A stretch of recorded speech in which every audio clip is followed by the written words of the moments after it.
लेकिन एक बात है, मैं देख रही हूँ तुम इतने बड़े आदमी हो, लेकिन सारी मुसीबतें तुम्हारे ही सिर पर है। किसी तरह से चैन नहीं है तुम्हें।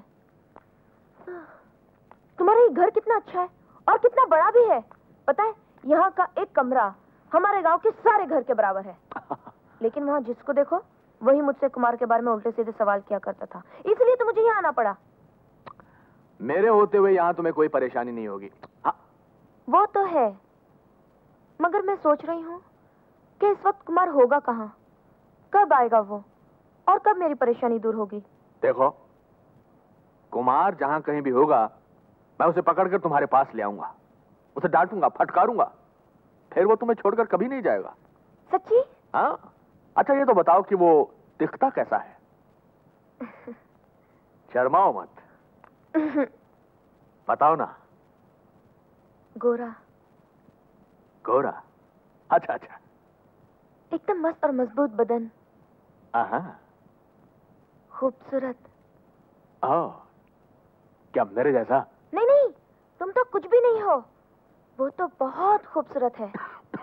खैर, लंबा है या छोटा? कैसी बातें करते हो तुम, इतनी भी अकल नहीं। पति कभी पत्नी से छोटा होता है क्या? कुमार तो बहुत लंबा है। क्या मुझसे भी लंबा है वो? बहुत लंबा है वो। कितना लंबा है? हाँ? ये क्यों करते हो? छोड़ो। अरे मुनिया, घबरा क्यों रही हो? हाँ? शर्म नहीं आती तुम्हें? जब कुमार को शर्म नहीं आई तो मुझको काहे को शर्म आएगी?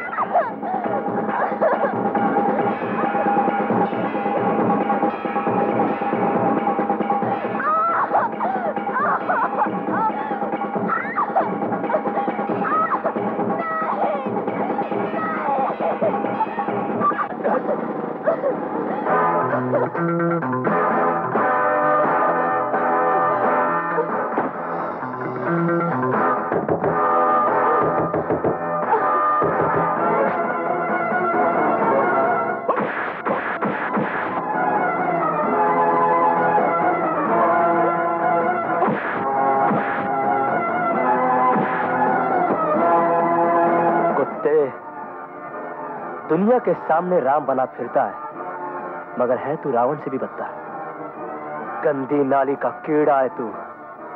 समाज सुधार और धर्म के नाम पर तू लोगों को बेवकूफ बनाता है।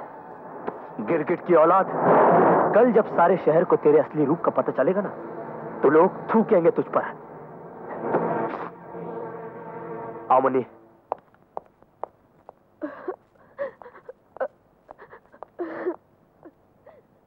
मिस्टर अमर, तुमने मुझ पर हाथ उठाकर अपनी बर्बादी को दावत दी है। धर्मचंद का असली रूप तो तुम अब देखोगे। क्या मुन्नी वापस आ गई? कई कहां थी जो वापस आ गई? कहीं ही नहीं। इसका मतलब उन्होंने झूठ कहा था मुझसे। झूठ पत्नी का विश्वास हासिल करने का बहुत पुराना नुस्खा है, और इस नुस्खे का इस्तेमाल हर पति करता है। तुम्हारे पति ने भी तुम्हारा विश्वास हासिल करने के लिए तुमसे झूठ कहा था, वरना वो मुनिया के साथ रंगरलियां कैसे मना सकता था?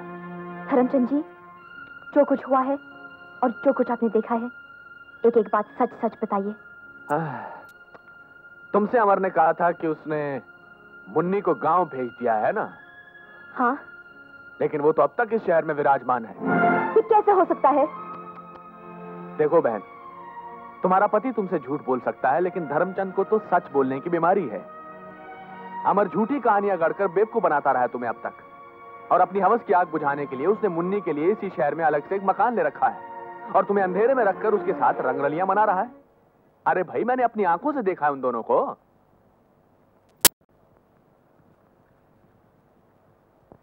ये क्या कर रही हो जया बहन, ये क्या कर रही हो? छोड़ो मुझे, मर जाने दो। मरकर क्या होगा? जीकर भी क्या करूंगी? हार कर मरने से बेहतर है जिंदा रहकर अमर को सबक सिखाना, क्योंकि आदमी औरत को धोखा देते वक्त ये भूल जाता है कि जिस दिन औरत अपनी आन पर उतर आए, वो आदमी को जीते जी चलती फिरती लाश बना सकती है। जया बहन, औरत वो शोला है जो प्यार से आदमी की जिंदगी को रोशन कर सकती है, और अगर नफरत करे तो उसकी जिंदगी को जलाकर राख कर सकती है। और अगर तुम अमर से पूछोगी तो मुझे जरूर झूठा साबित करने की कोशिश करेगा। मेरे खिलाफ जहर उगलकर मुझे गिराकर तुम्हारी नजरों में खुद सच्चा और ऊंचा बनना चाहेगा।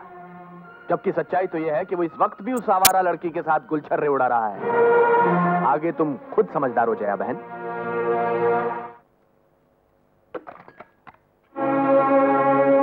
दे आई फाइल। फाइल? कैसी फाइल? अरे हाँ, वो फाइल।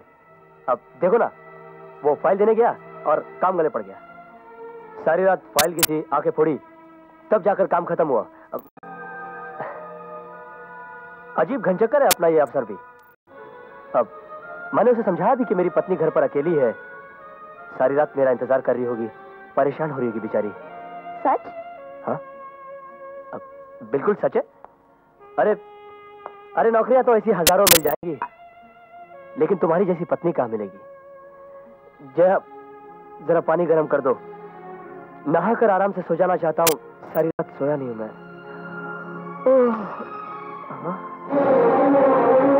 मिस्टर अमर, ये रहे तुम्हारे दिए हुए गहने और ये रही घर की चाबियां।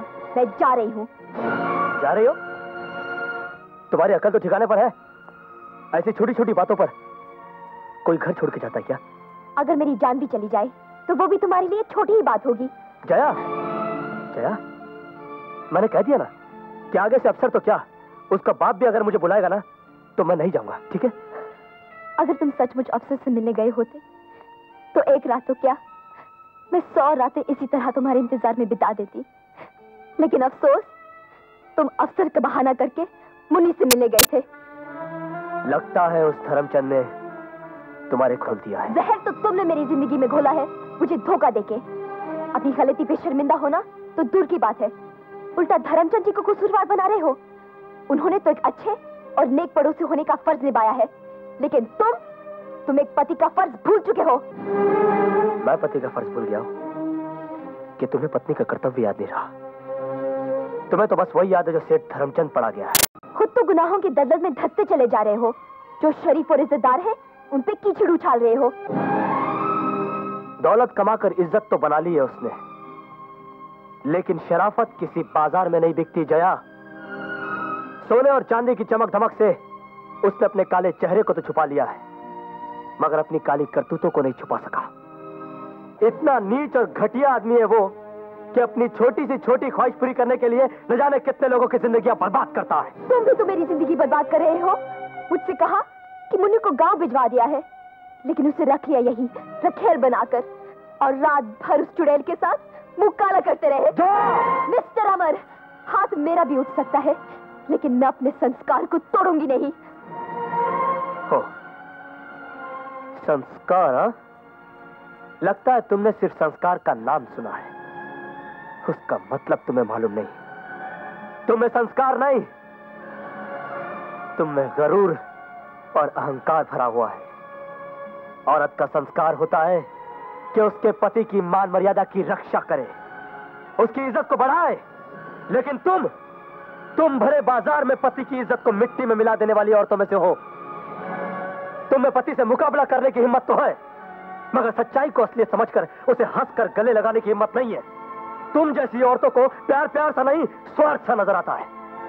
अभिमान मौका परस्ती है तुम्हारी नजरों में, और दिल में छुपा हुआ प्यार धोखा। ओके, ऑलराइट, मैं तुम्हारे सामने सफाई पेश नहीं करूंगा। तुम्हें मुझ पर विश्वास हो या ना हो, यह तुम्हारी किस्मत। अगर तुम रुक जाओ तो वो तुम्हारे लिए अच्छा है, और फिर भी जाना चाहो तो मैं तुम्हें रोकूंगा नहीं। मिस्टर अमर, मैं उन औरतों में से नहीं हूं जो मर्दों की ठोकरों पे जिंदगी गुजार देती है। To hell with in your bloody house, मैं जा रही हूं। जया बहन, गुस्सा थूक दो और भूल जाओ हर बात को।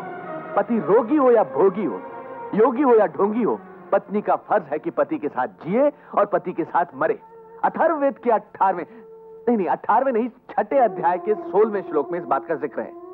धर्मचंद जी, किसी का झूठा खाना खाना जया के बस की बात नहीं है। ठहरो जया बहन, तुम मत जाओ। अमर इसे जाने से रोक लो और अपने हरे भरे घर को बर्बाद होने से बचा लो। Shut up. अमर, मैं तुम्हारे पांव पड़ता हूं, जिद मत करो।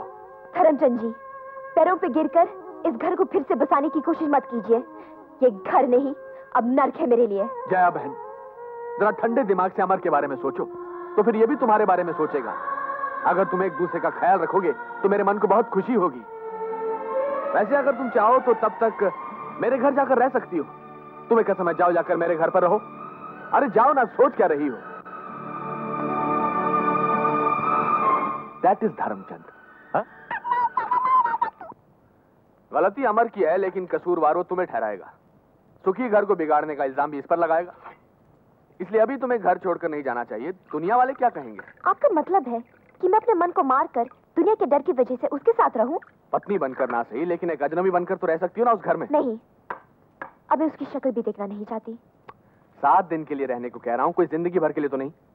7 दिन के बाद तुम दिल्ली चली जाना। मैं आज ही अपने उस दोस्त रामदयाल को खत लिखता हूं, वो तुम्हारी नौकरी पक्की कर देगा और तुम्हारे रहने का इंतजाम भी कर देगा। ओके, अब तुम ये चाय पियो।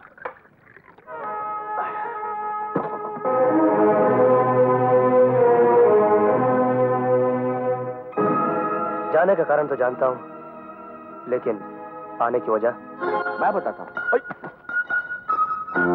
कल तक ये आपकी धर्मपत्नी थी, लेकिन आज से इस घर में सिर्फ एक किराएदार है। अच्छा? जी हाँ, और वो भी सिर्फ 7 दिन के लिए। फिर तो नौकरी भी दिला दी होगी आपने। हाँ, बिल्कुल ठीक कहा आपने। आज पहला दिन है। आज से ठीक 7 दिन बाद आपकी पत्नी सॉरी जया बहन दिल्ली में नौकरी करती होंगी। जया बहन, अब तुम अंदर जाकर अपना काम देखो।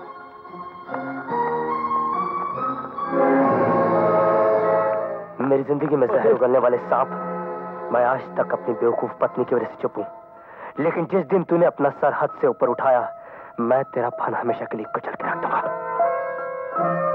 एक बार पहले भी तुम ताकत आजमा कर देख चुके हो, उसका अंजाम तुम्हारे सामने है।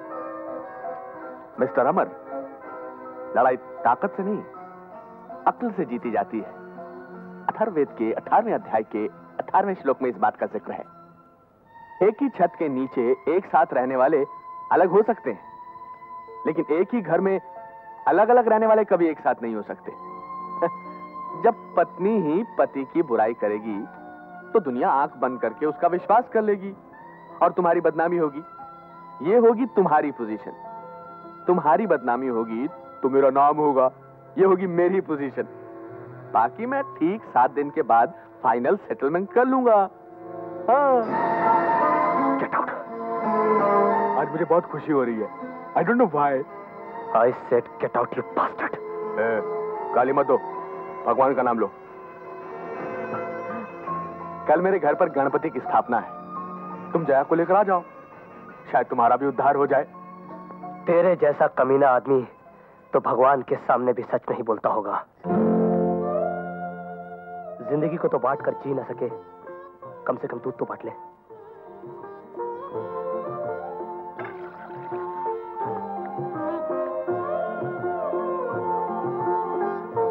शीला जी, मुझे चावल पकाने वाली पतीली तो देना। वो तो सब पहले से लेके चले गए हैं। बीबी जी, आप माँ बनने वाली है क्या, जो साहब खाना पकाने का काम संभाले हुए हैं? तू अपना मुंह बंद रख और अपना काम कर। हाँ, ये क्या बीबी जी, मैंने तो एक बात कही थी और आप नाराज हो गई। जब मैं माँ बनने वाली थी तो मेरा पति मेरे पाँव दबाता था। जब पत्नी माँ बनने वाली हो और पति उसकी अच्छी तरह से देखभाल करे तो सुंदर सा लड़का पैदा होता है। मत। चलो जल्दी करो, चलो।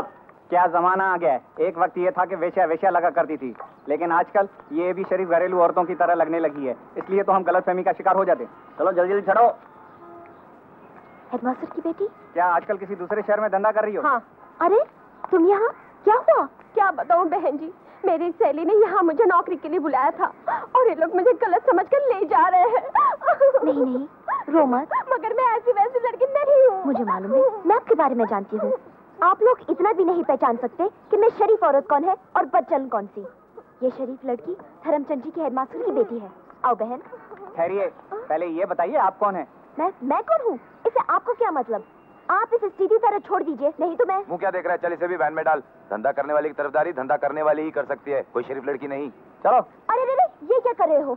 आखिर आप लोगों ने मुझे समझ क्या रखा है? वही जो तुम हो, एक शादीशुदा औरत के साथ ये सुलूक। छोड़ो मुझे। शादीशुदा? तो पहले क्यों नहीं बताया आपने? क्या नाम है आपके पति का?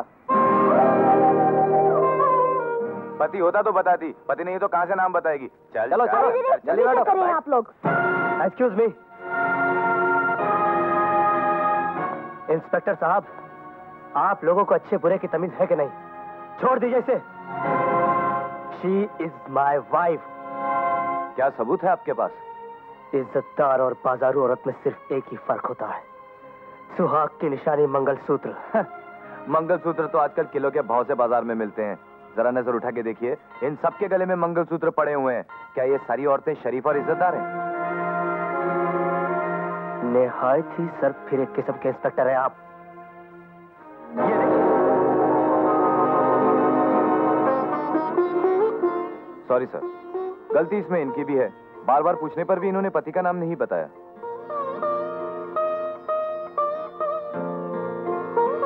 कैसे बताती?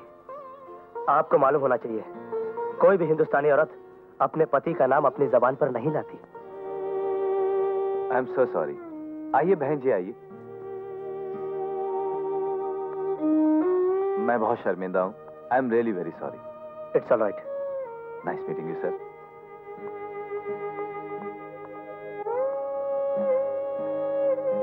पत्नी पति को अहमियत देना भूल गई है, लेकिन समाज अभी तक नहीं भूला।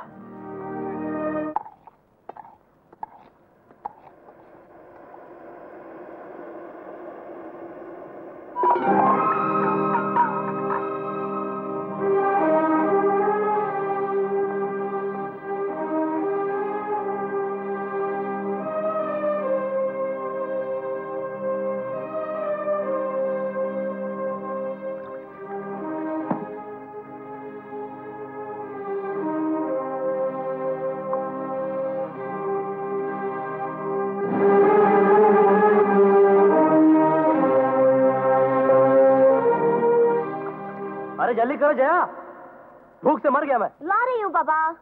दुनिया वालों देखो, मेरी बीबी मुझे भूखा मारना चाहती है। अरे मर गया रे। अरे बच्चों की तरह क्यों चला रहे हो? पड़ोसी सुनेंगे तो क्या कहेंगे? हाँ पड़ोसी? मैं यहाँ भूख से मर रहा हूँ और तुम्हें पड़ोसियों की पड़ी हुई है। अरे राम राम राम, तुम तो जानती हो कि मैं दो चीजों में देरी बर्दाश्त कर ही नहीं सकता, एक खाना और दूसरा तुम्हारा प्यार।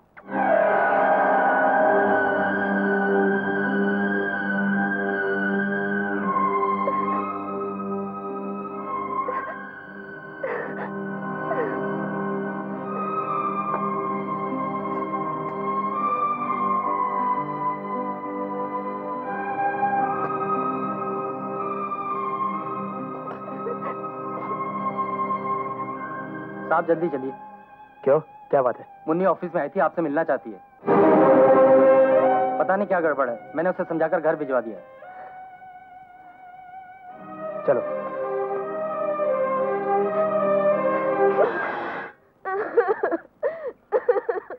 क्या बात है, रो क्यों रही हो? रोनी तो क्या करूं, मुझे तो यहाँ लाकर पटक दिया। सिर्फ अपने बारे में ही सोचते रहते हो, मेरी कोई फिक्र ही नहीं है। आओ मेरे साथ। लक्ष्मी देवी, ओ लक्ष्मी देवी, इधर तो आओ। अरे क्या हुआ? अरे इन्होंने तो परेशानी कर दिया, सवाल पर सवाल, अनशन, जब देखो तो कुछ ना कुछ बकवास करती रहती हैं। मैं तो दुखी हो गई हूँ, आप ही समझा दीजिए इन्हें, मेरे पति का नाम कुमार है या नहीं। हाँ है। तो नहीं नहीं, जरा ठीक से समझा दीजिए, इन्होंने तो मेरे नाक में दम कर रखा है। हाँ देखिए बहन जी, अगर आप किसी का भला नहीं कर सकती तो कम से कम बुरा भी मत कीजिए। ले 2 रुपए और चल जा यहाँ से, जा। अरे आप आइए ना। कमाल है, न खत न तार, सब ठीक तो है ना? हाँ। बिना बताए ही आ गए, क्या बात है? अरे हाँ? ये भी कोई पूछने की बात है? क्यों आ गए? कहो तो वापस लौट जाए। नहीं नहीं, ये बात नहीं, हमारा आना तुम्हें अच्छा नहीं लगा? अरे ये मैना कहाँ है? वो तो उड़ गई। उड़ गई? जया, तेरी तबीयत तो ठीक है ना? तू बहुत दुबली हो गई है। हाँ, तो दुबली लग रही है। नहीं तो मैं तो ठीक हूँ। अरे भाई अच्छी खासी तो है, तुम्हें भी चश्मों की जरूरत है लगता है। हटो जी। हाँ? आइए। कितना बड़ा घर है। अरे भाई हमारा दामाद भी तो बड़ा है। अरे ये रसोई यहाँ क्यों है? अरे ये नाश्ता बनाने के लिए है। अच्छा? हाँ। नहीं नहीं, रसोई तो अंदर है। अच्छा। अरे वाह भाई वाह, भाई हमारा दामाद तो बड़ा छुपा रुस्तम निकला। रसोई घर को भी बिल्कुल इंद्र भवन की तरह सजा रखा है उसने। मगर जया, ये 2-2 चूल्हे क्यों हैं? अरे भाई मैंने कहा ना, यहाँ नाश्ता बनता होगा। आप चुप रहेंगे? लो। जया बता, आप लोग थके मांदे आए हैं, पहले चल के नहा लीजिए ना, बाद में बातें करेंगे। चलो ठीक है, बाथरूम कहाँ है? इस तरफ पिताजी। चलो चलो, वैसे भी सर में बहुत धूल भर गई है, चलो भी। अरे आज आप बहुत लेट हो गए। अरे ऐसे खड़े खड़े क्या देख रहे हो? आप थक गए होंगे, चलिए। अरे ऐसे क्यों देख रहे हैं? छोड़ो। अरे रे बैठिए ना। सवेरे ही मम्मी और डैडी आए हैं और आते ही आपके लिए पूछने लगे। मैंने कहा बहुत अच्छे हैं और वो बस समझ गया। बैठो बैठो दामाद जी, बैठो। जीते रहो। खुश रहो। और सुनाओ दामाद जी, कैसे हो? ठीक हूँ। आप लोगों के आने से जया का चेहरा ऐसे खिल उठा है जैसे रेगिस्तान में बाहर आ गई हो। आप लोग बातें कीजिए, मैं चाय बना कर। कोई जरूरत नहीं है, मैं अभी अभी बाहर से पीकर आ रहा हूँ। देख रही हो ना माँ, ये हमेशा ऐसे ही करते हैं। मैं चाय बना कर रखती हूँ और ये साहब बाहर से पीकर आते हैं। ना मेरे हाथ से पानी पीते हैं, ना मेरे हाथ का कुछ खाते हैं। यहाँ तक के खाना भी घर में नहीं खाते। अब तुम ही समझाओ इनको। ऐसा क्यों करते हो बेटे? खामोखा सेहत खराब हो जाएगी। सेहत? अरे इसमें हंसने की क्या बात है? जया तुम्हारा इतना ख्याल रखती है और तुम अपनी मनमानी करते हो। वो जैसा कहती है वैसा तुम क्यों नहीं करते हैं? डैडी, आप और मम्मी यहाँ रहेंगे तो? हम यहाँ रहने नहीं, तुम दोनों को लेने आए हैं। Good, very good. चलिए हम भी तैयार हैं। यूं ही बातों में लगे रहोगे क्या? चलो उठो, नहा धोकर कपड़े बदलो। सॉरी। जाओ जाओ नहा लो। ठीक है, आप कह रहे तो मैं मान लेता हूँ। बस यही गड़बड़ है इनमें।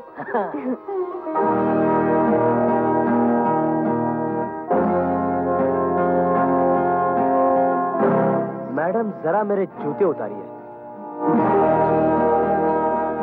अरे जया मेरे जूते उतारो। हाँ हाँ उतारती हूँ। आज शाम को अपनी वो काली वाली जरी की साड़ी पहनना। जया तूने सुना मैंने क्या कहा? हाँ हाँ, कौन सी साड़ी पहनूं? अरे वही काली वाली साड़ी जो तुम्हारी मम्मी ने तुम्हारे लिए गांव से भेजी थी। तुम उस साड़ी में बहुत खूबसूरत लगती हो जया। जानती हूँ। और आज शाम को हम दोनों एग्जीबिशन पर भी जाएंगे। हाँ हाँ जरूर जाएंगे। और उसके बाद रात को होटल अजंता में खाना भी खाएंगे। जैसी तुम्हारी मर्जी। और आज रात को हम दोनों एक दूसरे के साथ एक ही बिस्तर पे सोएंगे। ये गुरु भरा प्यार और ज्यादा मत जताओ। मैं तुम्हारी हाँ में हाँ इसलिए मिला रही हूँ कि मेरे माँ बाप को मेरी हालत पर अफसोस ना हो।